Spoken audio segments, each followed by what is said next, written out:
Hello, welcome to another episode of our live stream, My Journey to the Trinity.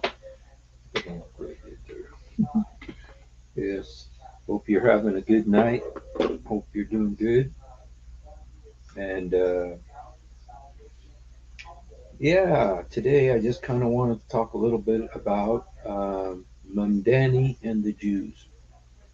And I also, I also want to keep an eye on Saturday Night Live because I have a feeling that this guy Mamdani is going. I have a feeling he's going to be the host of Saturday Night Live tonight.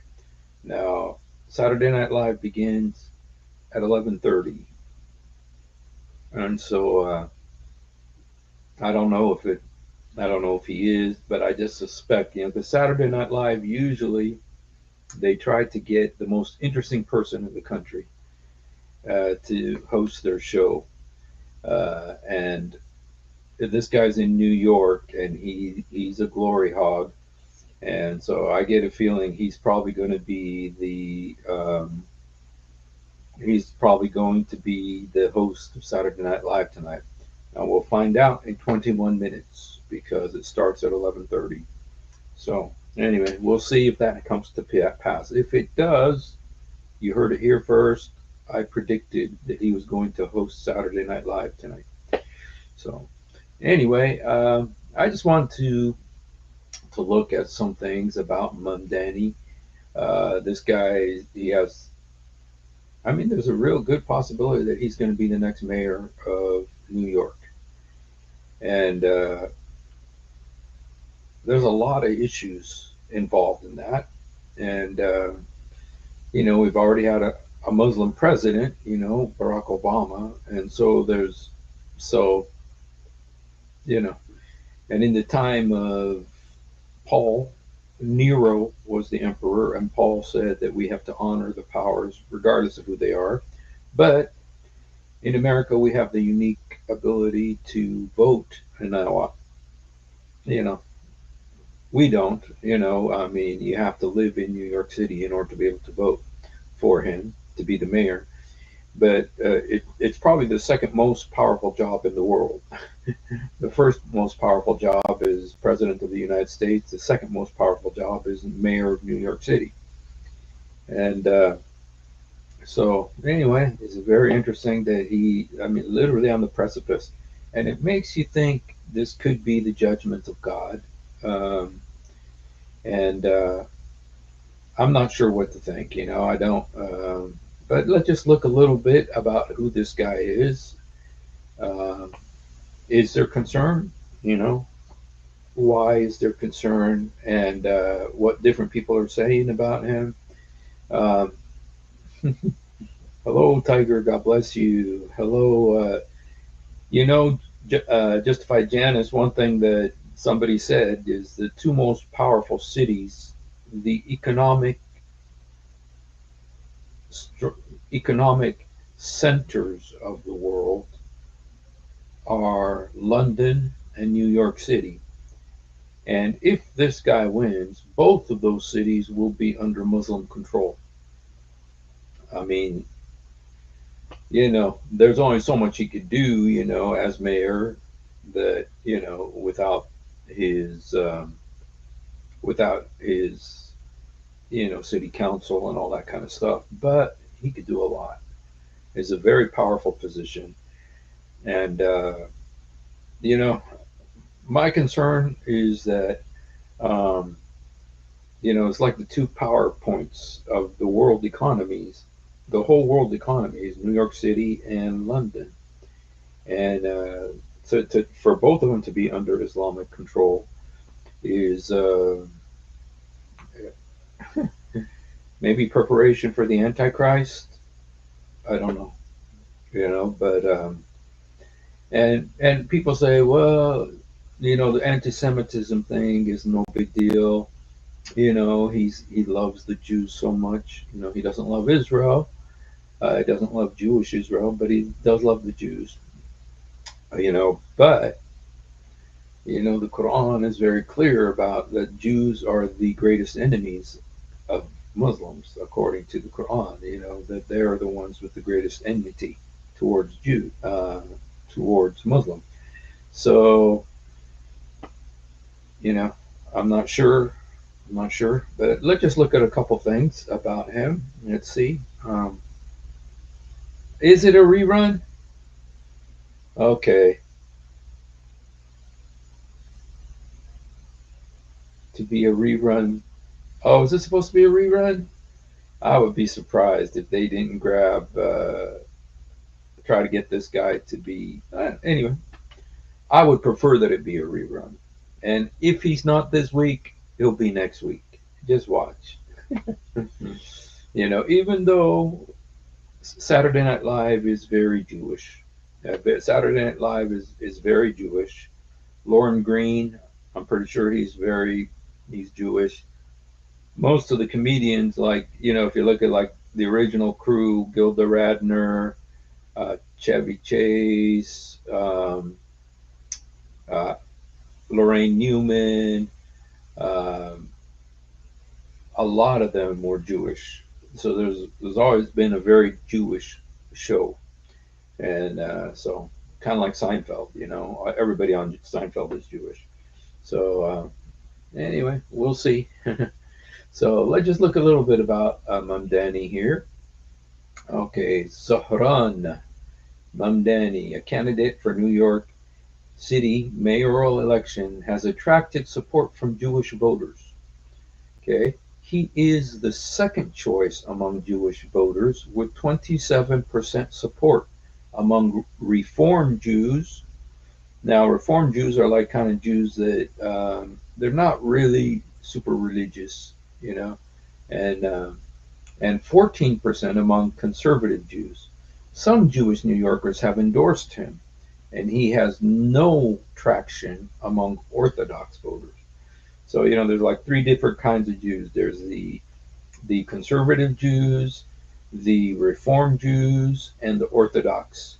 Okay, and so he's got no appeal to the Orthodox, but he does have some appeal to the Reform Jews.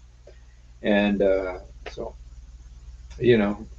that's been the thing that people have been most concerned about. And it says some surveys show that Mr. Mamdani winning as many as 1 in 5, that's 20%, of Jewish Democrats, with supporters including Brad Lander, that's the guy the city controller, who also ran for mayor and encouraged his supporters to back Mr. Mamdani through a cross endorsement.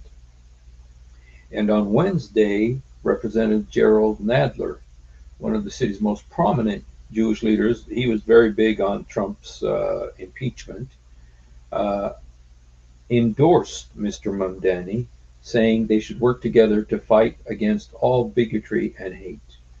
Okay, now that's a pretty big. Nadler is a very, very powerful, Gerald Nadler, very powerful um, politician.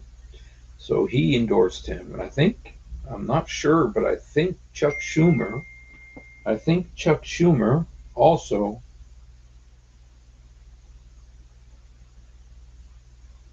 excuse me 1 second.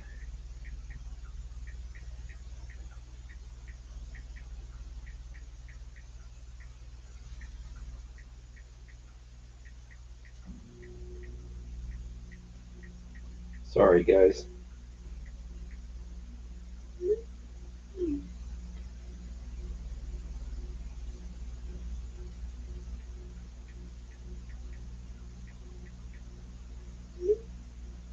Okay, sorry.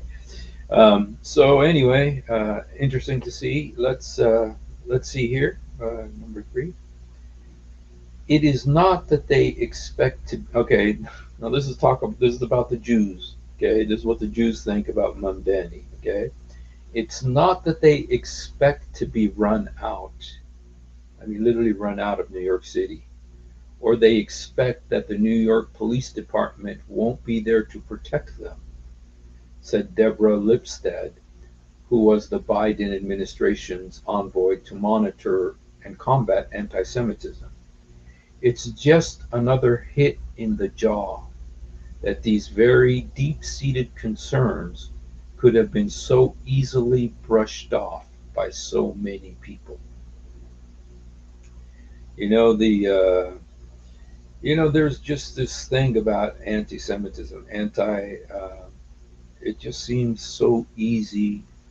It seems so easy to turn people against the Jews. Yeah, Larry King was Jewish, yes, and he really liked John MacArthur. I think John MacArthur really preached to him a lot. There's lots of interviews with John MacArthur and Larry King. So uh, the effects of Islamic migration to the West. Yeah, and so yeah, let's look at here what it says here. It says nearly 7 in 10 Democrats now express an unfavorable view of Israel, compared with 37% of Republicans, according to polling released by the Pew Research Center. Wow. 7 in 10. 70% of Democrats have an unfavorable view of Israel. Wow. 70%. I mean, you guys, the Democratic Party has been the haven of Jewish Americans for so long. I mean, it was like 90% of the Jews were Democrats. And to hear that 70% of Democrats are have a negative view of Israel, 7 in 10. Wow. Wow, that's amazing. And so they probably like that this guy is anti-Israel, you know. And you know what? Let me just tell you what I predict is going to happen. Okay, I wrote this actually on Facebook. Let me give you a prediction of what I think is going to happen. Okay, I wrote it on Facebook, so let me just read it to you. Just judging by the way politics goes, okay? I think this guy's going to realize that he really needs, because the Jews, you know what? The Jews, even though they're only like 13% of the party or something like that, they provide like 70% of the money for the Democratic Party. They're the money bags for the Democratic Party and the Republican Party, but mostly for the Democratic Party. And so he's going to need the money of the Jews. And so what I think is going to happen, here's what I wrote in. It says, let me show it to you. Now, there's the theory, but you guys just watch and see if I'm right or not. It's just that American politics are so predictable. I mean, they're so unoriginal. But this is my theory. What Mamdani is going to say, okay, this is what Mamdani is going to say, okay? There are many ways to understand the word intifada. As a Muslim, I understand it to mean struggle, etc. I didn't really understand how much it hurt the moneyed Jews' feelings, and for that, I'm sorry. I would never want to hurt the feelings of such an important part of my beloved city. I predict he's going to say something like that, probably tomorrow. Okay? And then what will happen is CNN will gush about his amiability and sincerity. MSNBC will fall all over itself to defend him. And the New York Times will say, "We accept your apology." So this is what I predict is going to happen. And I believe it's going to be, just watch if he does tomorrow. Because there are powerful Democrats who are begging him to do something like this. So I bet he's going to do it. But Anyway, let's go back here and see. Four. See, we saw this. 7 in 10 Democrats have an unfavorable view of Israel. How long until it's 90%? How long is it going to take for it to turn into 90%? So, okay. Um, okay, let's see this.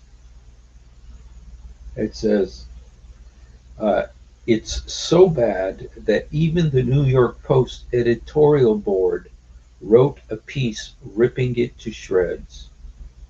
The devil is in the details, and so is the racism. Zohran Mamdani shows New York where his priorities really are in his position papers, where he promises to fix the city's property tax system. His solution: punish Whitey. Punish Whitey. He'd shift the tax burden from overtaxed homeowners in the outer boroughs to more expensive homes in the richer and whiter neighborhoods, his campaign platform says. Wow, it's even turning into racism. Here was the cover of the New York Post. Here's the cover of the New York Post. It says, "The price is white." Mamdani says white neighborhoods should pay higher property taxes. Wow.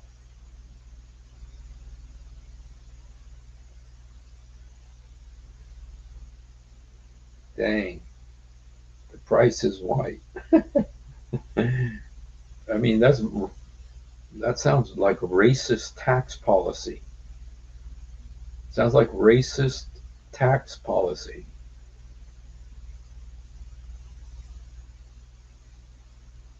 And you know what? The price isn't just white. The price is Christian. The price is Christian. Wow. Dude, I mean, how dare he say something like that? Um, that this is the thing about, like, in London, he could get away with that, saying something like that, because the Londoners are so self-hating, they're so self-flagellating for all the sins of England in the past, and there's so much white guilt, you know, that they you know, would swallow this hook, line, and sinker. But will New Yorkers? I mean, dang, this guy isn't. This one thing about him is that he doesn't hide his feelings. He doesn't hide what he thinks. Now, are there enough people in New York City that are going to fall for this? He wants jizya on whiter people. I tell you what, man, it sounds like a jizya, property jizya. I wonder if he could do that. I wonder if he could do that. The price is white. Mumdani says white neighborhoods should pay higher property taxes.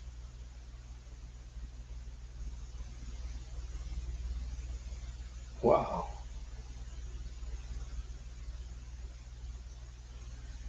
Shoot. I see, and this is what the New York Times said about the New York Post, excuse me. The New York Times loves it. New York Times, go boy, do it. And I can call him boy because I think he's part Arab or something, and I'm Arab, so Arabs are allowed to talk to each other like that. So, okay, the devil is in the details, and so is the racism. Zahran Mamdani shows New York where his priorities really are in his position papers, where he promises to fix the city's property tax system. His solution: punish Whitey. He'd shift the tax burden from homeowners to outer boroughs with more expensive, richer, and whiter neighborhoods. His campaign platform says that. Dang. Well, I'll tell you what, very courageous, very courageous, to actually say that. Here's this. I think ultimately the definition for me of why I call myself a democratic socialist is the words of Dr. King. Of course, Martin Luther King, he said, call it democracy or call it democratic socialism. There must be a better distribution of wealth for all of God's children in this country. Wow, he's even using Christian terminology. Christian terminology that is completely un-Islamic because the Quran is so clear. Is so clear that now this guy might not know what the Quran says. He may not even know what and judge him by his life, his raps and all that stuff. I don't know if he does know what Islam teaches because you're not supposed to have music, and he's kind of a musician. Um, but to call all people God's children, that's very un-Islamic because the Quran is very clear that Allah has no children. Um, the Quran is very clear that Allah has no children. He's a father to no one. The best anyone could ever hope to be is a slave of Allah, according to the Quran. So for him to use these Christian words, God's children, you know, very interesting. And I've heard other Muslims, not many, but I have heard some. But either he's playing a game here, either he's playing a game, he's being deceptive, or he really doesn't know what Islam teaches. Um,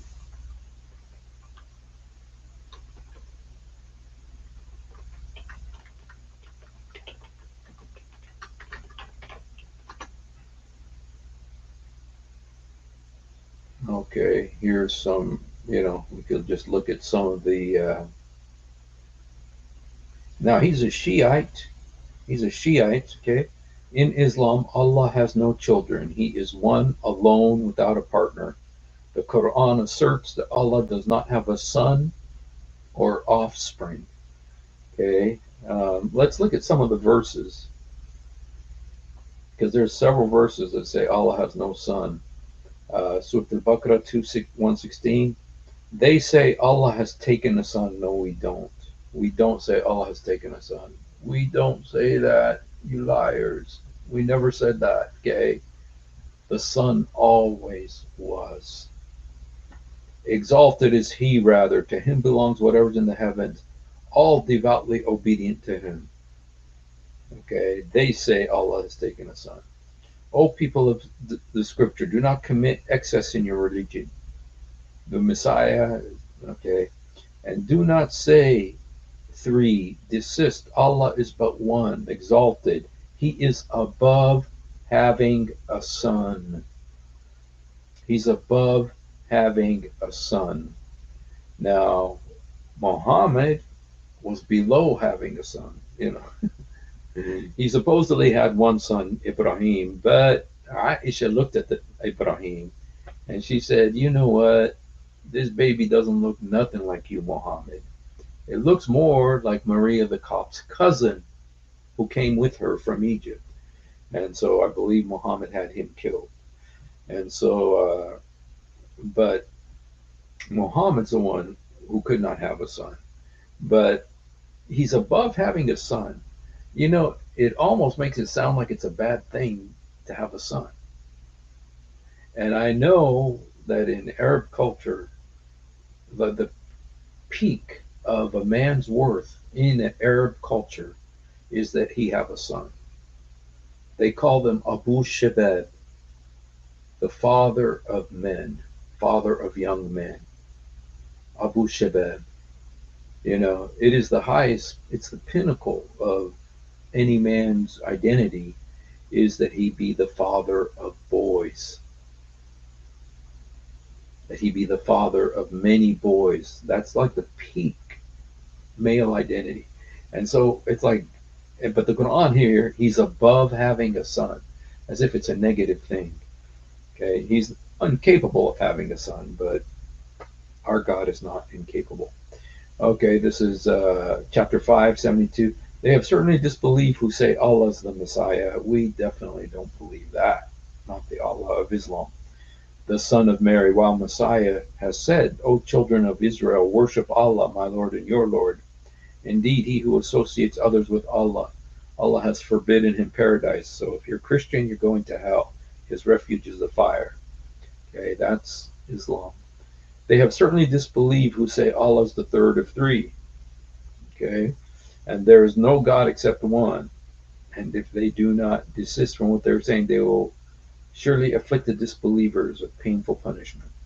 So they will not repent to Allah and seek His forgiveness. Okay. The Messiah, son of Mary, was not but a messenger. Messengers have passed on before him. His mother was a supporter of truth. They both ate food. They ate food. Okay. Um, so, there's many verses like in 72. There's so many where it says, they have said an abominable thing. Okay. Originator of heaven's earth. How could he have a son when he doesn't have a girlfriend? He created all things. If he created all things, okay, lehu sahiba. The word sahiba does not mean wife, it means girlfriend. And how could he have a son when he doesn't have a girlfriend? That's what this verse says. Okay, chapter 6, 101. Okay, the Christians say Messiah is the son of Allah. That is their statement from their mouths. They imitate the saying of those who disbelieve. May Allah destroy them. Love of Islam. Islam is so loving. You see, you just hope that Mamdani doesn't start reading these things. He doesn't seem to know a lot about Islam, or else he wouldn't have said that children of God thing. Islam doesn't allow for someone to call themselves the children of God. They say, praise Allah who has not taken a son and has no partner. Okay. And warn those who say Allah has taken a son. Okay. So it is not appropriate that the most merciful that he should take a son. Okay. And they say the most merciful has taken for himself a son. You have done an atrocious thing. Okay. The heavens rupture, the earth splits open, the mountains collapse, that they attribute to the merciful a son. Yo, boy, yeah, the drama queen. It is not appropriate for the most merciful that he should take a son. And they say the most merciful has taken for himself a son. You have done an atrocious thing. The heavens open. Okay. And the heavens rupture and the earth splits and collapse in devastation that they attribute to the most merciful a son. I believe this is Surah Al-Jinn, the Surah of the demons. And these are demons who are saying this. It is not appropriate for the most merciful that he should take a son. Okay, so there is no one in heaven and earth, but he comes to the most merciful, but as a servant. Okay, Allah has not taken a son. Okay, okay, Surah Al-Mu'mineen 91. And there's so many of these, you guys, it just goes forever. So he doesn't know Islam. If he's calling people children of God, he doesn't know Islam. He doesn't know Islam, or he's playing games and he's lying. Either he doesn't know Islam or he's lying. I'm going to give him the benefit of the doubt that he just doesn't know what Islam teaches. He likes He loves the Christian, the Christian picture of God loving us like our parents love us. When I went to see the Warner, I know you guys know the Warner, the guy who beats people up. He pretends he beats him up, but and he did threaten to beat me up. He threatened to beat me up in front of my wife, and he says, "When I get done with you, you won't be able to sleep with her." Unbelievable. Anyway, the Warner. This is all on video, you guys. You can see it. I'm not making stuff up. But anyway, when I went to the Warner and we were talking, and he says, Allah loves us more than our mothers love us. Allah loves us more than our mothers. It says that He loves us more than our mothers. And I'm thinking, really? Where does it say that? Where does it say that? Allah has no kids. And there's a bunch of people, 17 classes of people that Allah does not love, and every single human being fits into all those categories. There's 17 categories of people that Allah does not love, and everybody fits into those categories. And uh, so anyway, it's weird that he's using Christian terminology for all God's children in this country. He's using Christian terminology because he knows he needs a Christian vote. He needs a Christian vote. No matter how much he offends Christians, and with his talk and with his, you know, uh, he needs the Christian vote. And so he's using Christian words. And they're not just Christian words, they're also Jewish, because the Old Testament very clearly, specifically, calls Israel the son of God. And it says, talks about God being our father. And so these are Jewish and Christian terms, but they're not Islamic. They are not Islamic. Okay? Let me just, in fact, this is so important. This is so important that we need to ask Grok.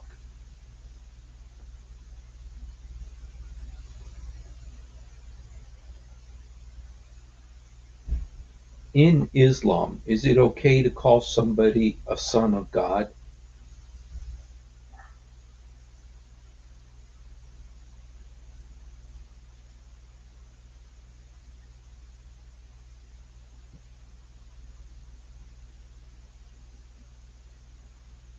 In Islam, calling someone a son of God is generally considered.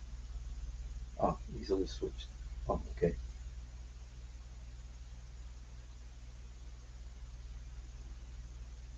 Okay, I'll just read it. In Islam, calling someone a son of God is generally considered inappropriate and theologically problematic. Islam. Anyway, Islam emphasizes God's oneness, rejecting any idea of God having children, which is why that term can stir up issues. If you're thinking about using it in a specific context, like poetry or casual speech, I'd recommend being super careful to avoid confusion or offense, especially in religious settings.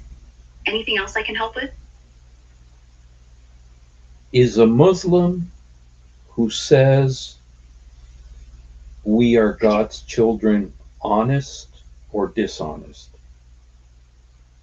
In Islam, the idea that humans are God's children isn't used in a literal sense. The Quran teaches that humans are Allah's creation and servants, not His children, as God doesn't have offspring. Surah Al-Ikhlas, 112:3. Calling humans God's children might be seen as a figure of speech in some cultures, but in an Islamic context, it's inaccurate and could be misleading, especially if it implies a divine familial relationship. A Muslim saying this might be honest in their intention, maybe using it poetically or emotionally, but theologically, it's not aligned with Islamic beliefs and could be considered dishonest to core doctrine if taken literally. Context matters. Poetic or cultural expressions might be less problematic, but clarity is key to avoid confusion. Mamdani calls people God's children. Is he being honest? Based on what I found, it seems Mamdani, likely referring to Zoharnan Mamdani, a New York politician, hasn't explicitly called people God's children in any widely reported context. It's possible you're referring to a specific statement or misinterpretation, perhaps tied to his public persona or the broader discourse around his Muslim identity. Islam, as I mentioned before, doesn't support calling humans God's children in a literal sense, due to the emphasis on God's oneness and rejection of divine offspring. Quran, Surah Al-Ikhlas, 112:3. If Mamdani used this phrase, he might be speaking metaphorically or in a cultural context, not theologically, given his progressive political stance and diverse coalition building. Without a direct quote, it's hard to judge his honesty. But if he's Muslim and using it literally, it'd be inconsistent with Islamic theology, possibly suggesting dishonesty or misunderstanding. If it's figurative, he could be sincere, just navigating a non-religious or interfaith audience. Can you share more details about where you heard this? That'd help me pin it down. Are Muslims allowed to lie? In Islam, lying is generally forbidden, as the Quran and Hadith emphasize honesty and integrity.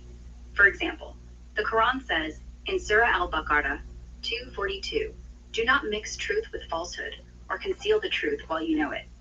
The Prophet Muhammad, peace be upon him, also stressed truthfulness, saying, "Truthfulness leads to righteousness." Sahih Bukhari. However, there are rare exceptions where lying is permissible under strict conditions, like to save a life, prevent harm, or reconcile between people, based on specific hadith. For instance, lying to protect someone from unjust harm or to mend a broken relationship is allowed, but only if the intention is pure and the harm avoided is significant. Even then, it's tightly regulated, and honesty is the default. So while lying is typically a sin, limited exceptions exist for dire situations. Context is everything. Casual or deceitful lying is not okay. Got a specific scenario in mind? Okay, well, there you heard it, you guys. He's either dishonest or he misunderstands. He doesn't know what his religion teaches. You know, it's like she says there's no particular context. Well, here's the context. He said it on CNN. He says, better distribution of wealth for all of God's children in this country. Okay, Muslims don't believe that. He's lying. Or he's dishonest. He's lying or he's dishonest. Excuse me. No, no. He's lying or he doesn't know what his religion teaches. Or he's just being a politician, which means he's lying. Because Islam is very, very clear about it. It forbids this.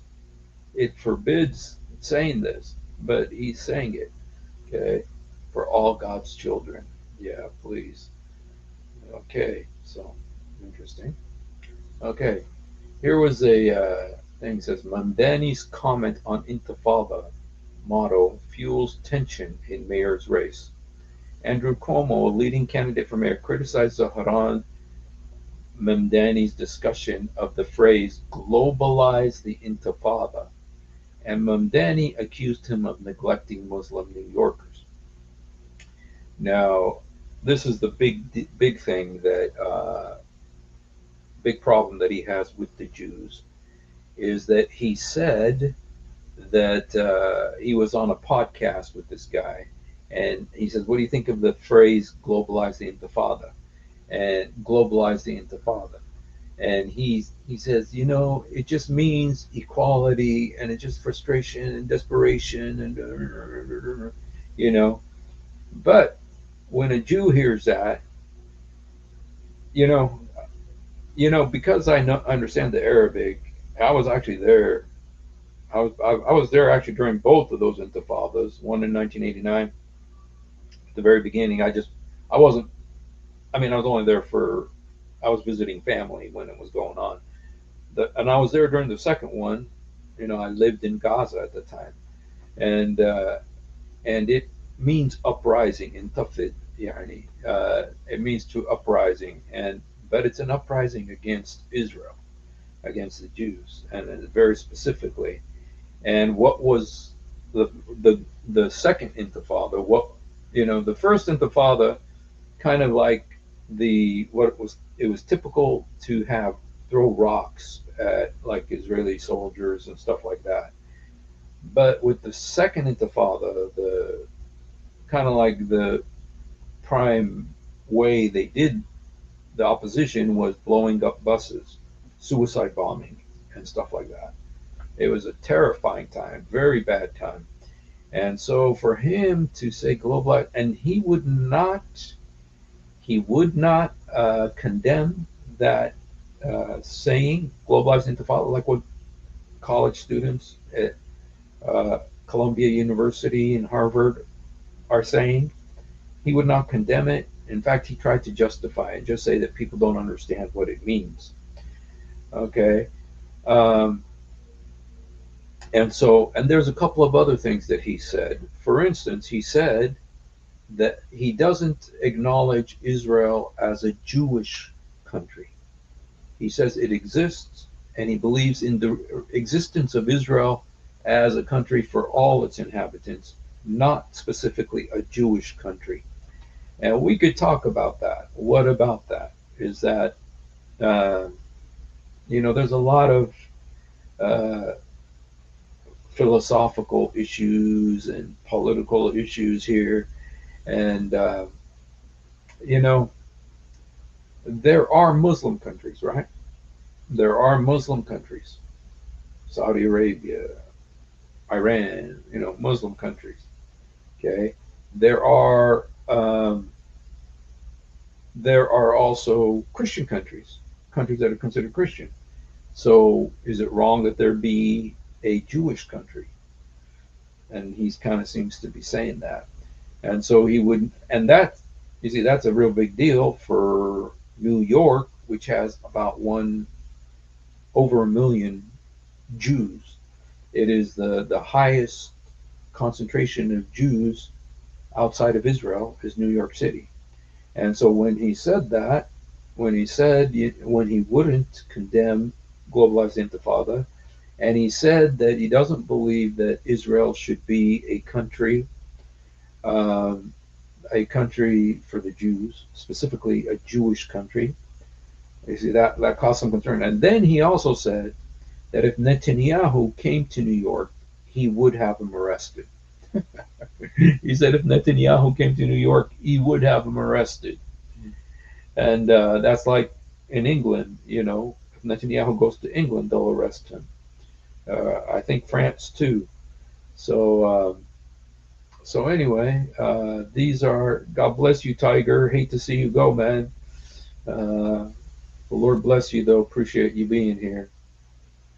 And so I don't know. I'm not sure what to think about. What he's saying here. So uh, Mamdani's comment on Intifada feels tension, and you know what, you guys? The good thing about this is that it's forcing the Democratic Party to say, "Hey, we're with him," you because that means they'll never win another election.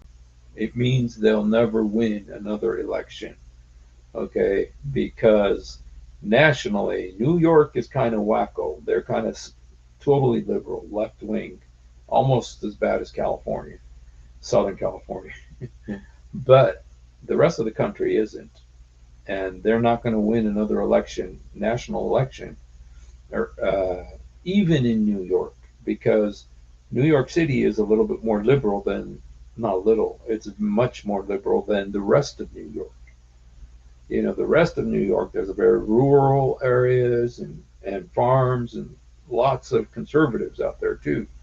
And so they'll be in a lot of trouble if they have to embrace his views.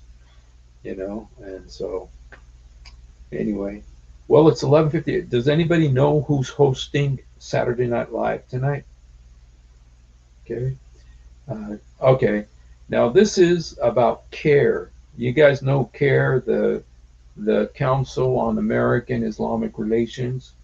They put $100,000 into supporting this guy.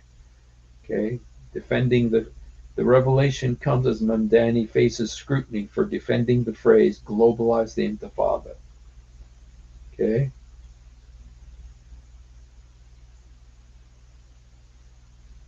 okay.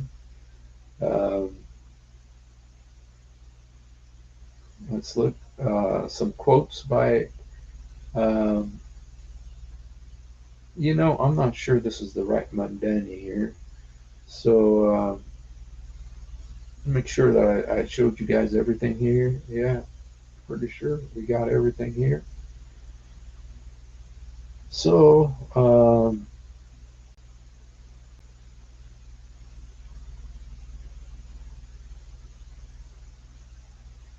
the father.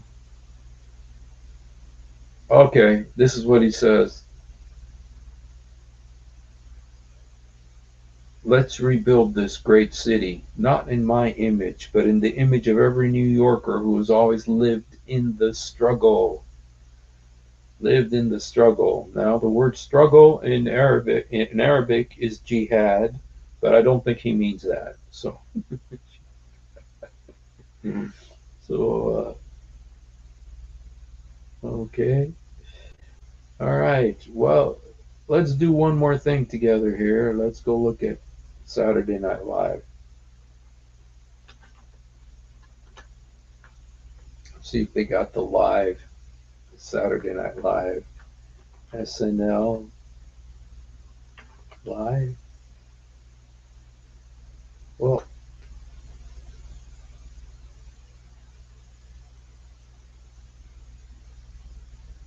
that's 1 month ago. I don't know if they have the live.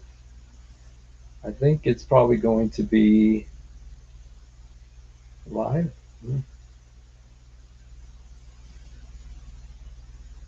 Live stream start. Oh, it didn't start. Oh, this is from 4 months ago. Okay, so I guess they're not. I guess they're not doing a live Saturday Night Live today.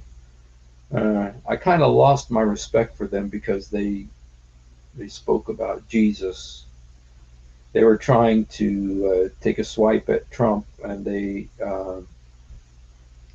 said blasphemous things about Jesus, and so I'm not a fan. But I was interested to see if they were going to have him come on, and so okay, okay, all right. Well, shoot. So yeah, that's what's going on, and I don't think he's hosting Saturday Night Live. Yes, socialists never rebuild cities. They destroy them. Yep. Um, well, you got this situation. So long as I've been advanced, sometimes I feel that Grok always is really good, picks up our emotion. Well, since we got Grok a little bit, let's just find out a little bit more about, see if Grok can help us. Is it likely that Mamdani will host Saturday Night Live?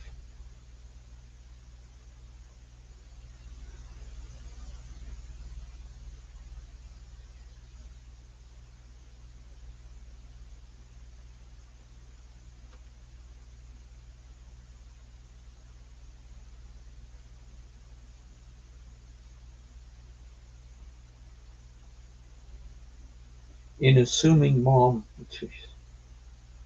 uh, So, you were saying something about assuming mom. Could you finish that thought? I'm here to help. no, not mom. I'm talking about Zohran Mamdani. I asked if he might be hosting Saturday Night Live.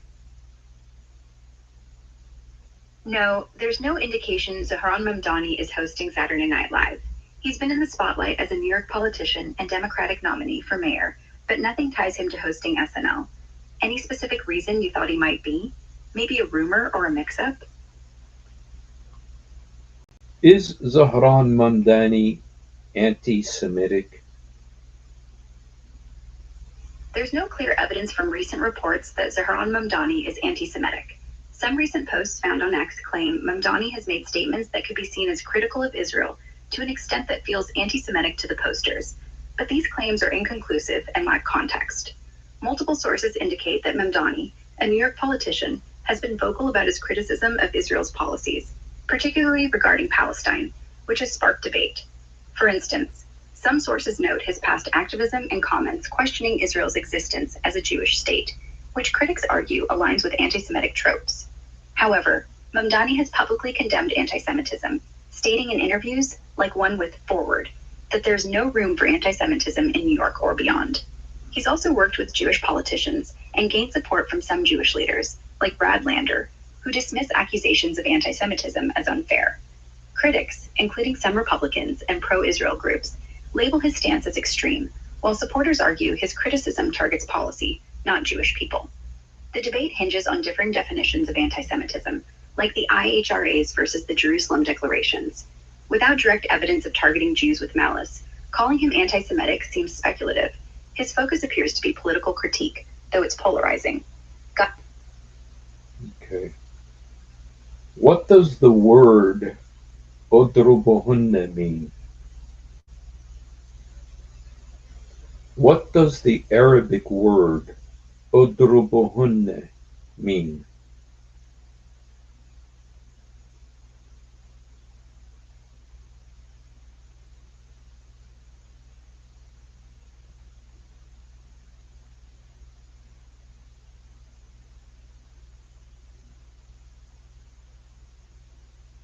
What does the Arabic word udrubuhunna mean? Udrubuhunna, Orbo-hen in Arabic, comes from the root verb udraba, daraba, meaning to strike or to hit. In the context of the Quran, specifically Surah An-Nisa 4:34, it's a controversial term, often translated as beat them or strike them, referring to a husband's response to a wife's persistent disobedience after other steps like admonishment and separation fail. The word is a plural imperative, addressing men collectively. Scholars differ on its interpretation. Some take it literally as permitting light physical discipline, citing hadiths that emphasize gentleness, igzi, not severe, per Sahih Muslim. Others, like modern reformists, argue it's metaphorical, meaning separate or set an example, based on the word's broader semantic range and cultural context. The interpretation hinges on his. Does Allah pray?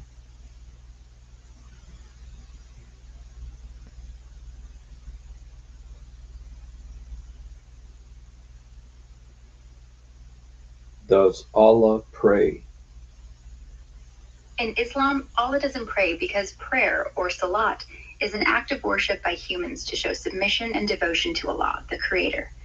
The Quran and Hadith describe Allah as transcendent, self-sufficient, and without needs.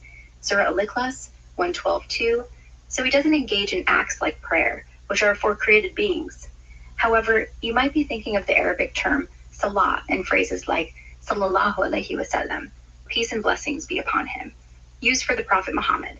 Here, salah relates to Allah sending blessings or mercy, not praying in the human sense.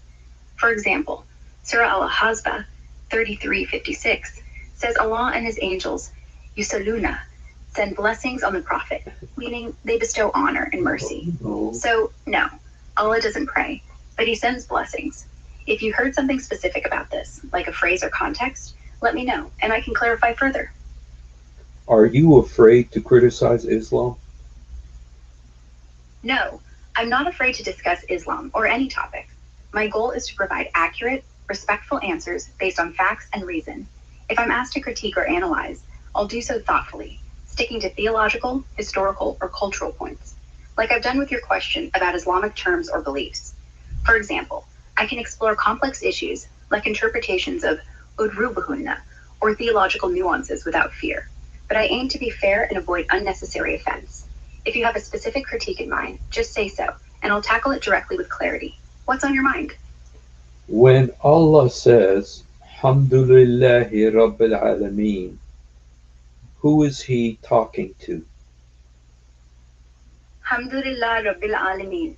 Yaruturpi Atarpi Allah, but of all the worlds, from Surah Al-Fatiha 1:2 in the Quran. When Allah says this in the Quran, it's not a literal conversation directed at someone in the way humans speak. Instead, it's Allah's revelation through the Quran, teaching humanity how to praise and glorify Him. This verse is part of the prayer Muslims recite in Salat, directed to Allah by the worshipper, expressing gratitude and acknowledging His lordship over all creation. Theologically, Allah doesn't need to talk to anyone, as He's all-knowing and transcendent. Surah Al-Ikhlas 11:12-2. The phrase is for humans to recite, reflecting Allah's guidance on how to worship Him. If you're wondering about a specific context or interpretation, like a hadith or scholarly view, let me know. What is better, to be alone or to be in fellowship? It depends on what you're seeking, really. Being alone can be peaceful, giving you space to think, reflect, or just recharge. Islam values moments of solitude for spiritual growth, like the Prophet Muhammad's retreats in the cave of Hira before revelation, Sahih Bukhari. But fellowship, being with others, brings connection. Who came to Muhammad in the cave? Did Muhammad think that a demon came to him in the cave of Hira?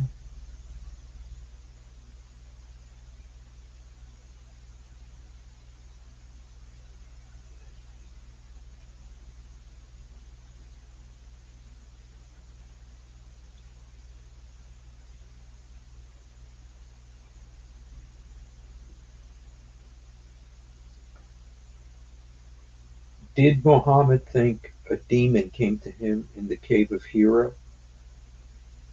Early in his prophetic experience in the cave of Hira, Muhammad was deeply troubled and unsure about the encounter with the being who revealed the first verses of the Quran, Surah Al-Alaq, 96 1-5. This being was later identified as the angel Gabriel in Islamic tradition, based on accounts in Sahih Bukhari and Sahih Muslim. The experience was intense. Jibril commanded him to read and physically pressed him, leaving Muhammad shaken. According to historical accounts, such as those by Ibn Hisham, Muhammad initially feared it might be a negative spiritual force, like a jinn or demon, due to the overwhelming nature of the event and the pre-Islamic cultural context where such beings were commonly referenced. He confided in his wife Khadija, who reassured him, consulting her cousin Waraka ibn Nawal, a Christian scholar, who affirmed it was divine revelation, comparing it to Moses' experience. So yes, Muhammad briefly considered the possibility of a demon due to the shock, but Islamic tradition and his subsequent experiences clarify it was Jibril delivering Allah's words. If you're digging into a specific source or angle, like a hadith or skeptic's view, let me know. Did Khadija prove to Muhammad that the spirit that came to him was an angel? Khadija played a crucial role in reassuring Muhammad, but she didn't prove the spirit was an angel in a definitive, evidential sense. According to Islamic tradition, as recorded in Sahih Bukhari and Ibn Hisham's biography, when Muhammad returned from the cave of Hira, shaken by his encounter with the being, later identified as Jibril, he expressed fear that it might have been a harmful spirit. Khadija comforted him, emphasizing his good character, his kindness, truthfulness, and charity, saying such qualities made it unlikely a demon would approach him. One account mentions her testing the spirit's nature by having Muhammad sit on her lap and asking if he still saw the being when she uncovered her hair. When he said the being left, she concluded it was an angel, not a demon, as a demon might linger for immodesty, per cultural beliefs. Sahih Bukhari. She also took him to her cousin Waraka ibn Nawaf, a learned Christian, who affirmed the experience resembled prophetic revelations, like those of Moses, identifying the spirit as the Ain Amus, angel of revelation. So, Khadija's actions were more about emotional and moral reassurance than empirical proof, bolstered by Waraka's scholarly opinion. If you're curious about a specific detail or text, let me know. Did Muhammad say women are deficient in intelligence? Yes, there's a hadith in Sahih Bukhari and Sahih Muslim where Muhammad reportedly said, women are deficient in intelligence and religion. In Bukhari, Book 6, Hadith 9, during a sermon, he's quoted saying this in the context of explaining why women's testimony is half that of a man's in certain legal matters, and why they face restrictions during menstruation, like not praying or fasting. The full quote is, I have not seen anyone more deficient in intelligence and religion than you. A cautious, sensible man could be led astray by some of you. When a woman asked for clarification, he linked it to the legal rule of 2 female witnesses equaling 1 male, based on Quran, Surah Al-Baqarah 2:282, and religious exemptions during menstruation. This hadith is controversial. Some traditional scholars take it literally, citing it to justify gender roles, while others, like modern reformists, argue it's context-specific, reflecting 7th century Arabia's social norms, not a universal truth. Critics point out the hadith's authenticity is strong, sahih, but its interpretation varies. Some see deficient as referring to legal or ritual roles, not innate intelligence. Others note Muhammad's respect for women like Khadija and Aisha, suggesting the statement isn't absolute. If you want a deeper dive into interpretations or specific scholarly views, let me know.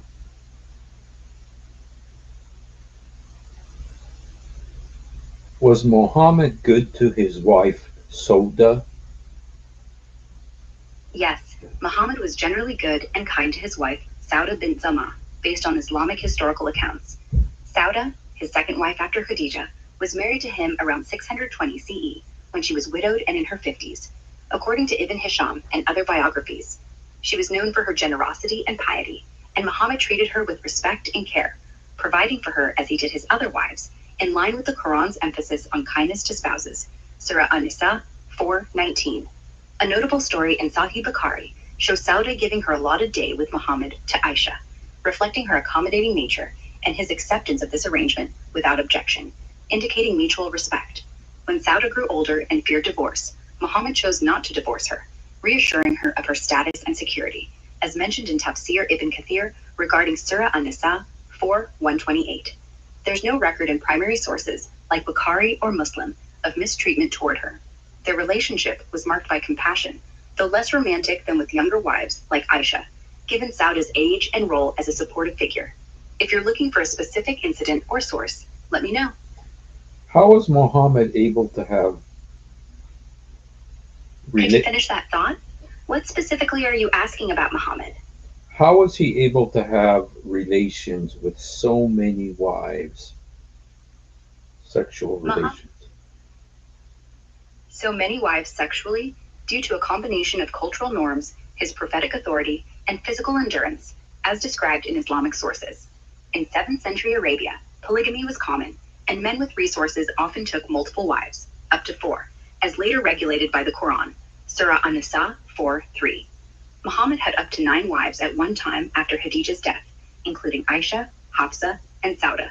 Based on accounts in Sahih Bukhari and Ibn Hisham, hadiths, like those in Bukhari, Book 7, Hadith 6, claim Allah granted him exceptional strength, equating his stamina to that of 30 men, a miraculous attribute to fulfill marital duties equitably across his wives. This was tied to his role as a prophet, ensuring fairness and attention and provision, as the Quran mandates, Surah An-Nisa 4:129. Each wife had designated knights, and he maintained their households, supported by his community's resources. Age-wise, Muhammad was in his 50s to early 60s during these marriages, and sources don't report issues with his capacity, likely due to his reported health and divine facilitation. If you're asking about a specific wife or logistical detail, let me know. Did Muhammad ever hit Aisha?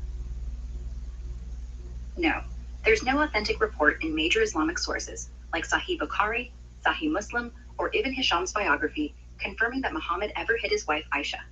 Islamic tradition emphasizes his kind and gentle character toward his wives, as seen in hadiths where he's described as merciful and patient, e.g., Bukhari, Book 73, Hadith 1.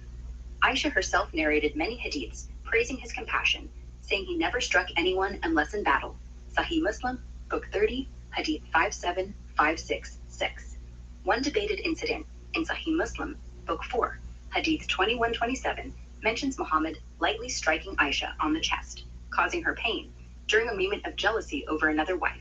But scholars, like Ibn Hajar, clarify this was a symbolic gesture, not abuse, meant to reassure, and the term used, lahada, implies a gentle push, not hitting. Many modern scholars reject the idea of violence, citing Muhammad's overall conduct and the Quran's call for kindness to spouses, Surah An-Nisa 4:119. If you heard a specific claim or want more on this, let me know. What does it mean that Muhammad is called al-Dahuk al-Qattal? Al-Dahuk al-Qattal isn't a standard or widely recognized title for Muhammad in authentic Islamic sources like the Quran, Sahih Bukhari, or Sahih Muslim. The phrase translates roughly to the laughing killer in Arabic, with Dahuk meaning laughing or smiling, and Qattal meaning killer or slayer. This term appears occasionally in polemic or anti-Islamic narratives, often to portray Muhammad negatively by emphasizing his involvement in battles alongside his gentle demeanor. However, No primary Islamic texts, such as hadiths or early biographies like Ibn Hisham's, uses this exact phrase as a formal title. Muhammad is described as cheerful and kind in many hadiths.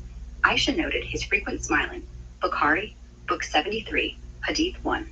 And he did lead or order military campaigns like Badr or Uhud, as a prophet and leader defending the early Muslim community. Critics might combine these traits to create a phrase like al-Dahuk al-Qattal for rhetorical effect, but it's not a title he was given by Muslims or found in credible sources. If you came across this in a specific text or context, like a website or book, let me know, and I can dig into its origin. How many different animals did Muhammad say the Jews were turned into? Muhammad didn't specify a number of different animals the Jews were turned into, but there are a few narrations in Islamic sources mentioning specific transformations as a form of divine punishment. In the Quran, Surah Al-Baqarah 2:65 and Surah Al-Araf 7:163-66 reference a group of Jews who violated the Sabbath and were transformed into apes, while Surah Al-Ma'idah 5:60 mentions some being turned into apes and pigs due to disobedience. These are the two animals explicitly cited in the Quran. In hadiths, like Sahih Bukhari, Book 65, Hadith 3478, the transformation into apes is reiterated, but no other animals are consistently added. So based on primary sources, the Quran and authentic hadiths point to two animals, apes and pigs. Some later interpretations or less authoritative stories might mention others, but they're not widely accepted. If you heard about additional animals in a specific source, share it, and I can check further. Didn't Muhammad say that mice won't drink milk because they were Jews? No, Muhammad didn't say that mice won't eat or drink milk because they were Jews. There's a hadith in Sahih Bukhari, Book 54, Hadith 52, and Sahih Muslim, where Muhammad mentions a group of Jews transformed into mice-like creatures as divine punishment, linked to the Quranic account in Surah Al-Ma'idah 5:61 about some Jews being turned into apes and pigs for disobedience. The hadith specifically notes that these transformed beings wouldn't drink camel's milk or eat certain foods, unlike regular mice, as a way to identify their unique nature. It's not a blanket statement about all mice are Jews, but a specific reference to a miraculous event in Islamic tradition. The context is theological, tied to divine retribution, not a literal claim about mice behavior. If you're referring to a different source or quote, let me know and I can clarify further. Is drinking camel urine healthy? No. Drinking camel urine isn't healthy and can be dangerous. In some hadiths, like Sahih Bukhari, Book 76, Hadith 9, Muhammad reportedly recommended it to certain people for medicinal purposes, reflecting 7th century Arabian practices where it was thought to treat ailments. However, modern science finds no evidence supporting health benefits. Camel urine contains high levels of nitrogenous waste like urea, which can strain kidneys or cause toxicity if consumed. Studies, like one in the Journal of Ethnopharmacology, 2017, show it's used in some traditional medicines but lacks clinical validation and carries risks of bacterial contamination or digestive issues. Most health experts advise against it. Okay. All right, you guys. So, hmm,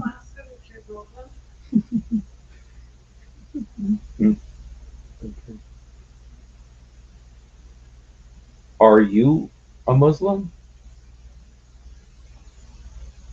Are you a Muslim?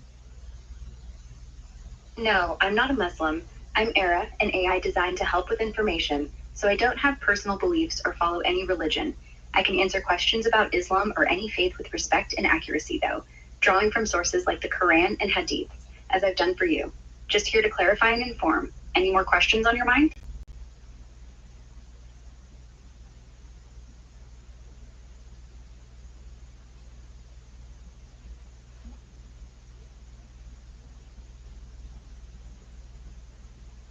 Is it okay for a Muslim to become a Christian?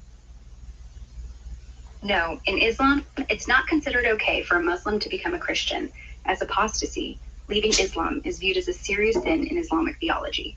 The Quran warns against turning away from faith after accepting it, with verses like Surah Al-Baqarah 2:217 suggesting severe spiritual consequences, such as loss in the hereafter. Some hadiths, like Sahih Bukhari, Book 87, Hadith 6, imply harsh penalties, including death, for apostasy in a theocratic context, though this is debated among scholars. Many traditional scholars view conversion to Christianity as rejecting Islam's core belief in the oneness of Allah and Muhammad's prophethood, especially since Christianity's concept of the Trinity and Jesus is divine. Surah An-Nisa 4, 17171 contradicts Islamic teachings. However, interpretations vary. Some modern scholars argue penalties apply only in cases of public rebellion against an Islamic state, not personal belief changes, and emphasize free will. Surah Al-Kahf 18:29. In practice, reactions depend on the cultural and legal context. Some Muslim-majority countries enforce strict laws against apostasy, while others don't. Socially, a Muslim converting might face family or community ostracism. If you're asking for personal reasons or a specific situation, feel free to share more, and I can offer more tailored insight. What does Khair al-Makirin mean? Khair al-Makirin means the best of those who scheme, or the best of planners in English. It comes from the Quran, Surah Al-Imran 3:54, where Allah is described as Khair al-Makirin in response to those who plotted against Prophet Jesus. The word makr implies scheming or planning, but when applied to Allah, it signifies his supreme wisdom and ability to outmaneuver all plots with his divine plan. In a positive sense, it's not deceit, but ultimate strategic power. If you're curious about its context or a specific use, let me know.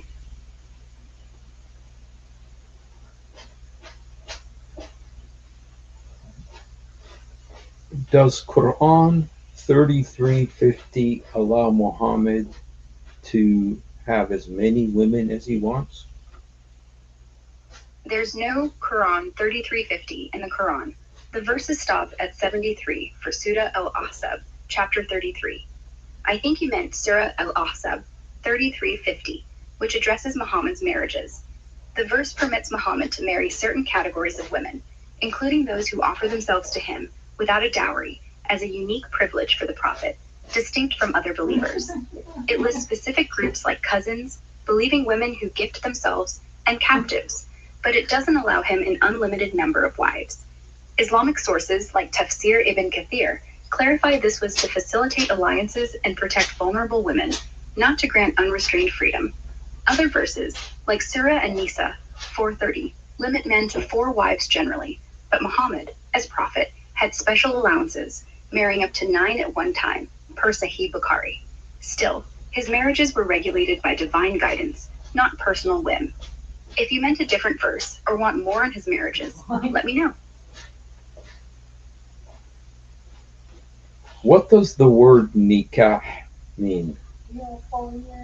Nikah means marriage in Arabic, referring to the Islamic contract of marriage that legalizes the union between a man and a woman.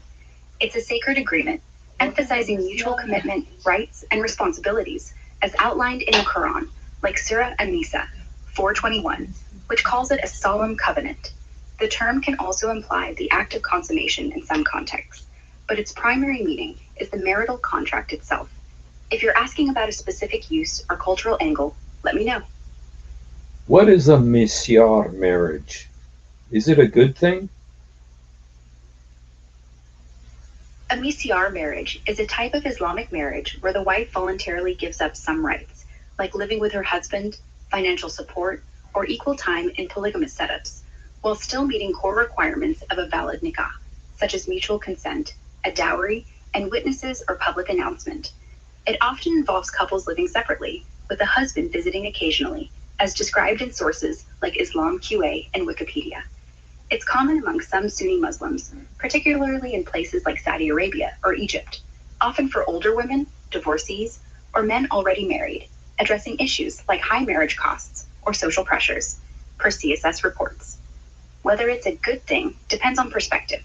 Supporters, like some scholars, e.g., Sheikh Ibn Baz, argue it's permissible if conditions of a valid marriage are met, offering a halal way to meet needs without financial burdens or cohabitation.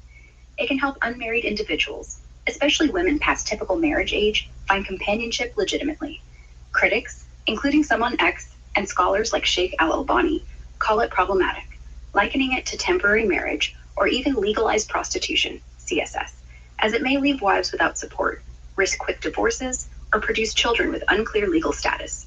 Posts on X also highlight emotional concerns, like men using it for convenience without commitment, potentially exploiting women. In short, it's a mixed bag, useful in specific cases, but risky for stability and rights. If you're considering its personal or cultural impact, sharing more context could help me tailor the answer. Is it okay to have a Happy Meal as a dowry? Yes, it's okay to have a happy meal as a dowry in Islam, as long as both parties agree, since a dowry, mah, in a nikah contract, must be something of value mutually accepted, per Quran, Surah An-Nisa 4:4. A happy meal, though unconventional, qualifies if the bride consents. There's no minimum value in most interpretations, and hadiths like Sahih Muslim, Book 8, Hadith 332.5, mention simple dowries like a ring or memorized Quran verses. It might raise eyebrows at the masjid, but it's valid if it's heartfelt and agreed upon.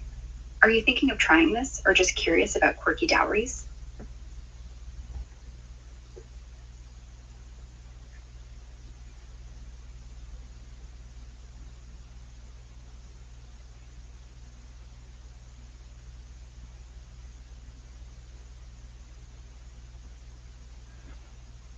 Okay, you guys, so we're thinking of trying this. Ah, this is unbelievable. All right, you guys. Well, thank you for hanging out. And, you know, I hope this guy doesn't win. I hope he doesn't win. And, my concern is that maybe he'll start reading the Quran and really finding out what it teaches. And that could be problematic for problematic. But if he does win, God forbid, it could be judgment. So, all right, you guys, thank you for hanging out. If you haven't done it, please do it now. Jesus, help me. Jesus, forgive me. Jesus, come into my heart. Jesus, help me. Jesus, forgive me. Jesus, come into my heart. يسوع ساعدني. يسوع سامحني. يسوع ادخل قلبي. We love you, but much more importantly, He loves you. Have a wonderful, wonderful night. The question about the Hur al-Ain. He said the men in Jannah, we know, will be receiving Hur al-Ain. But what about the women? What do they receive? Well, we are told that they will only receive their husband and one single person. Because by default, women can only love one man. Subhanallah, by nature, Allah created them unable to love more than one man. But Allah created men to have the capability of loving more than one woman. And we are told, and we believe Allah, and all the sisters should have their trust in Allah, that they will be satisfied in paradise. They should not doubt Allah's generosity and reward to them. And having said that, I would have expected this question to come from a sister, not from a brother. So I would have thought that the brother should be happy. But again, it's a valid question. We're told that men are to get their wives in paradise. And by the way, the human wives are far superior in beauty and in status to the man than the Hur al-Ain. The Hur al-Ain are considered to be as servants. But the wife, the human wife that was in this world with you is far superior in beauty and in status.